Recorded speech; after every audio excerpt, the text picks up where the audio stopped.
free. Subscribe our channel and click the bell icon so that you will get update with our latest video.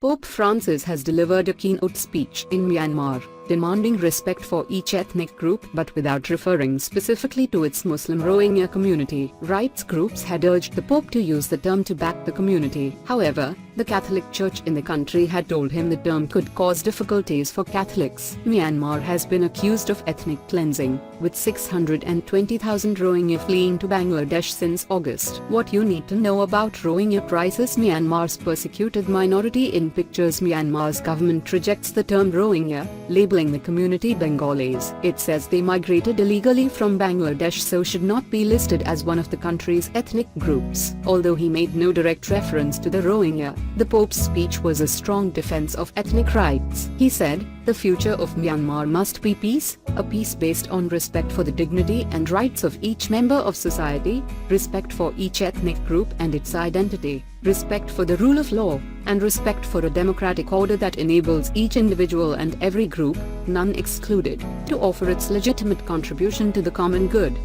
Francis said Myanmar's greatest treasure was its people and that they had suffered greatly, and continue to suffer, from civil conflict and hostilities that have lasted all too long and created deep divisions. As the nation now works to restore peace, the healing of those wounds must be a paramount political and spiritual priority. He added, "Religious differences need not be a source of division and distrust, but rather a force for unity, forgiveness, tolerance and wise nation building. Why won't Aung San Suu Kyi act? Myanmar army exonerates self on Rohingya crisis." Francis has used the term Rohingya in the past, in support of what he has termed his Rohingya brothers and sisters. Some were upset at his refusal to do so again. "We are very much disappointed that he did not mention the Rohingya crisis," activist Mohammed Zubair told the AFP news agency from Kuchupalong refugee camp in Bangladesh. Amnesty International also said it was disappointing, though it did applaud his calls for respect toward all ethnic groups. Pope Francis' visit has also helped focus international attention on Myanmar and the horrific crimes being carried out against the Rohingya people on a daily basis by Myanmar authorities, its deputy campaign director for the region, Ming Ha,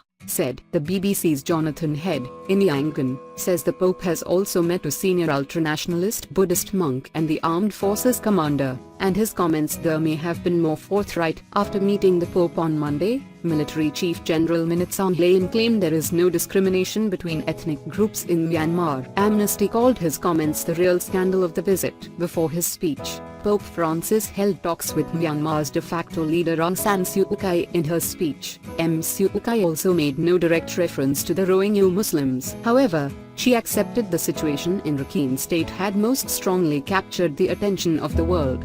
On Wednesday, the Pope is to celebrate a huge mass in Yangon, which some 200,000 Myanmar Catholics, almost 40% of the country's Catholic community, are expected to attend. After Myanmar, Francis will move on to Bangladesh to meet a small group of Rohingya refugees in a symbolic gesture. The Pope's trip was planned before the violence erupted in Myanmar in August. Last week, Myanmar and Bangladesh signed a deal to return hundreds of thousands who have fled across the border, but aid agencies have raised concerns about any forcible return. Separately, Bangladesh has approved several $100 million of funding to house tens of thousands of Rohingya refugees in a controversial camp on an isolated and salt-contaminated island, despite concerns the land may not be habitable at high tide.